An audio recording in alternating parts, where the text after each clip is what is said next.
Post mortem రిపోర్ట్లో అమ్మాయి ఆత్మహత్య చేసుకోలేదనే విధంగా నిర్ధారణ అవడంతో పోలీసులు అనుమానితులుగా ఉన్నటువంటి తండ్రిని అదేవిధంగా కుటుంబ సభ్యుల్ని విచారించడానికి పిలిచినటువంటి పరిస్థితి ఉంది. మొత్తం నలుగురిని పోలీసులు అదుపులోకి తీసుకొని విచారించడంతో అసలు సంఘటన బయటకు వచ్చినటువంటి పరిస్థితులు ప్రస్తుతం దీనికి సంబంధించి ఇంకా విచారణ కొనసాగుతుంది.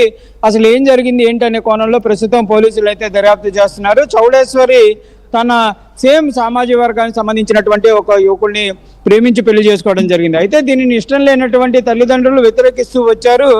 ఈ మధ్యలో వాళ్ళపైన కేసులు పెట్టడం, వాళ్ళని విడదీసేటటువంటి ప్రయత్నం చేయడం, అనేక ప్రయత్నాలు చేయడం జరిగింది. దీంతో అవన్నీ కూడా సక్సెస్ కాకపోవడంతో ఇంకా పూర్తిగా కూతుర్నే తొలగించాలనేటటువంటి ప్రయత్నం చేసుకోవటం, దాన్ని పక్కా ప్రణాళికగా అమలు చేశారు. కానీ వాళ్ళు చేసేటటువంటి చిన్న చిన్న తప్పిదాల్లో ప్రస్తుతం పోలీసులు అయితే వాళ్ళని పట్టుకున్నారు. ఏదైనా కూడా ప్రేమ వివాహానికి సంబంధించినటువంటి అంశంలో ఒకవేళ ఇష్టం లేకపోతే వాళ్ళని బతకమంటే వాళ్ళే బతికే వాళ్ళేమో. కానీ ప్రస్తుతం కూతుర్ని చంపేసి ఈయన అంతకులుగా మారినటువంటి పరిస్థితి ఉంది. కూతుర్ని కోల్పోయినటువంటి పరిస్థితులు ఉన్నాయి. ఇప్పుడు యువకుడి తరపు వాళ్ళు తీవ్ర విషాదంలో ఉన్నారు. ఇటు బంధువులంతా కూడా తీవ్ర విషాదాన్ని వ్యక్తం చేస్తున్నటువంటి పరిస్థితులు ఉన్నాయి.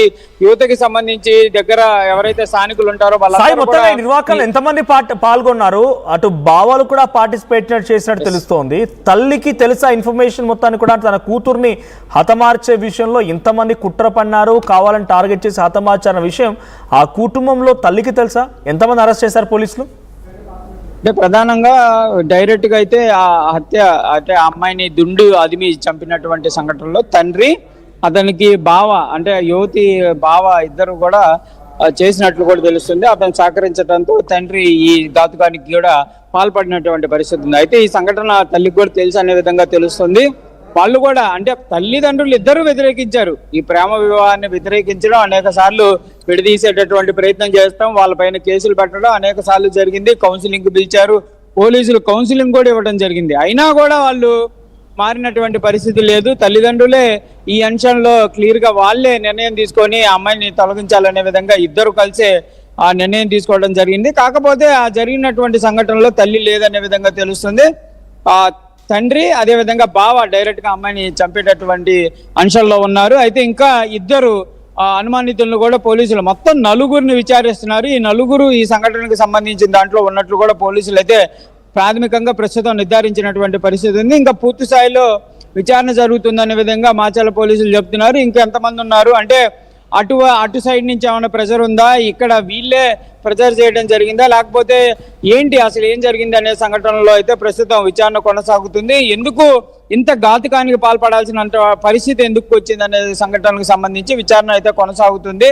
ప్రేమ వివాహమే, ఇద్దరు ఒకే సామాజిక వర్గం, కాకపోతే ఆర్థికంగా యువతికి సంబంధించినటువంటి తండ్రి కొంత బలంగా ఉండటం, యువకులు కొంత ఆర్థికంగా లేని వాళ్ళు అవటం సంఘటనలు జరిగినట్లయితే ప్రస్తుతం నిర్ధారించారు. అయినా కూడా ఇంకా ఈ హత్యకి సంబంధించిన దాంట్లో ఎవరెవరు పాల్గొంటారు అనే దానికి సంబంధించి అయితే మొత్తం నలుగురు అనుమానితుల్ని అదుపులో తీసుకున్నారు. అందులో తండ్రి, బావ అయితే ఈ ఘాతుకానికి పాల్పడ్డట్టు కూడా వాళ్ళైతే పోలీసులు విచారణలో ఒప్పుకున్నట్టు తెలుస్తుంది. మరో ఇద్దరు వాళ్ళిద్దరు పాత్ర ఏంటనేది తెలియాల్సినటువంటి పరిస్థితి ఉంది. Manoj. Right, thank you Sai. So మొత్తంగా చౌడేశ్వరిని కన్న తండ్రే పక్కాగా తను ప్రేమించి పెళ్లి చేసుకున్నటువంటి ఆ అబ్బాయికి ఆస్తిపాస్తులు ఏమి లేవు, ప్రేమ పెళ్లి నచ్చక అమ్మాయిని బలవంతంగా పోలీసుల దగ్గర కౌన్సిలింగ్ ఉండగా ఇంటికి తీసుకెళ్లి ఆ అమ్మాయిని హతమార్చాడు తెలుస్తోంది. గుండెలపై కూర్చొని దిండుతో మొహంపై నొక్కు పెట్టి ఊపి ఆడకుండా చేసి హతమార్చి ఆ తర్వాత ఒక చీరతో ఒక ఇంట్లో వేలాడదీసి ఆ తర్వాత అమ్మాయి బలమరణానికి పాల్పడినట్టుగా చిత్రీకరించే ప్రయత్నం చేశారు. కానీ పోస్ట్ మార్టం రిపోర్ట్లో తన బలమరణానికి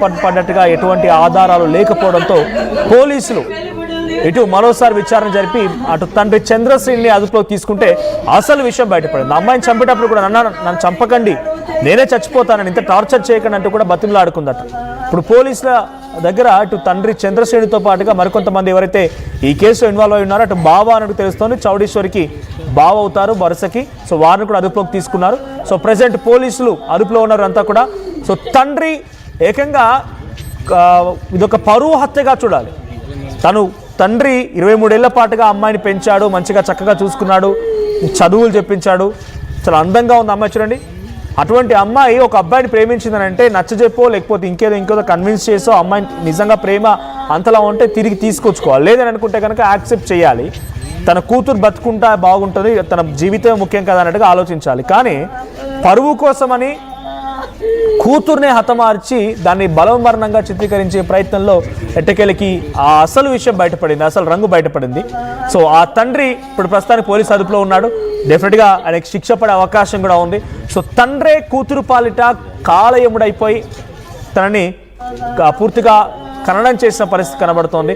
సో ఇటువంటి సంఘటన విన్నప్పుడల్లా ఇప్పటికీ ఇంకా ఇప్పుడు కూడా ఇంకా కులాల పేరిట, మతాల పేరిట పరువు హత్యలు జరుగుతున్నాయంటే ఇటువంటి వార్త విన్నప్పుడు మీకేమనిపించింది? కామెంట్ చేయండి.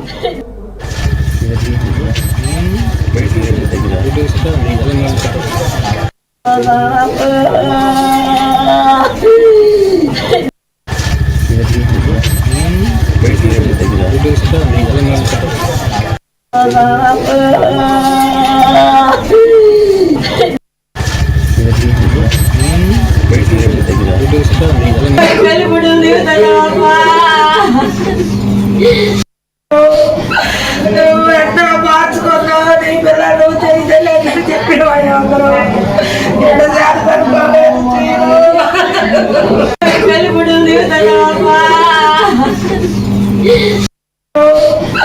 నువ్వు ఎట్లా మార్చుకున్నావు. At KL